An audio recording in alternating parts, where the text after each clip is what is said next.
Baiklah, saya Andi Ranto. Pada hari ini saya akan menjelaskan 5 bentuk kerjasama internasional yang dilakukan oleh Indonesia. Yang pertama adalah kerjasama ekonomi bilateral.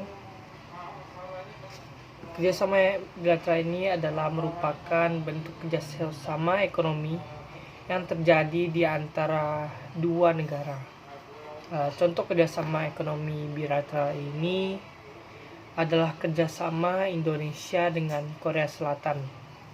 Kerjasama itu dikenal dengan Indonesia-Korea Joint Task Force on Economic Cooperation atau GTFC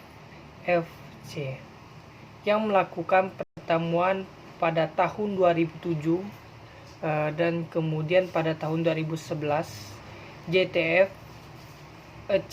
menjadi Working Level Task Force Meeting atau WLTFM yang dilaksanakan di Bali. Bentuk kerjasama internasional dilakukan seperti melakukan pertukaran antara kedutaan besar dan kunjungan antar negara. Kemudian masuk ke bagian kerjasama ekonomi regional. Baik, kerjasama ekonomi regional ini adalah bentuk dari kerjasama ekonomi yang dilakukan antar negara pada suatu wilayah atau kawasan tertentu. Contoh dari kerjasama ini adalah terbentuknya APEC, AFTA, serta ASEAN. Kemudian kita masuk pada kerjasama multilateral. Kerjasama ekonomi multilateral ini adalah kerjasama suatu bentuk kerjasama yang dilakukan oleh dua negara atau lebih yang tidak terbatas wilayah atau kawasan tertentu dan bersifat internasional. Contoh dari kerjasama ini adalah IMF dan ILO. Kemudian masuk ke kerjasama ekonomi antarregional. Saya lihat ini.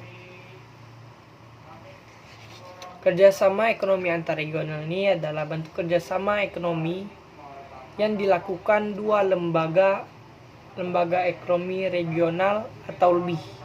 Contoh dari kerjasama ini adalah ASEAN dan Uni Eropa.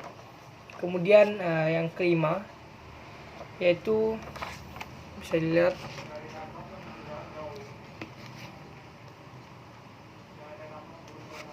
kerjasama ekonomi berdasarkan tujuan dan lapangan usaha. Bentuk kerjasama ini adalah tidak adanya batasan pada wilayah dan hubungan internasionalnya saja, tetapi kerjasama yang terbentuk atas dasar tujuan dan lapangan usaha. Contoh dari kerjasama ini adalah OECD dan OPEC. Kemudian pertanyaan selanjutnya, apakah kerjasama internasional Indonesia dengan internasional berjalan lancar atau tidak? Jawabannya adalah lancar. Mengapa? Karena sebuah negara tidak akan berkembang atau tidak dapat berdiri sendiri tanpa kerjasama antar negara lain. Maka dari itu Indonesia akan membuat suatu hubungan yang baik, yaitu melakukan kerjasama antar negara-negara lain. Maka jawabannya adalah lancar. Terima kasih.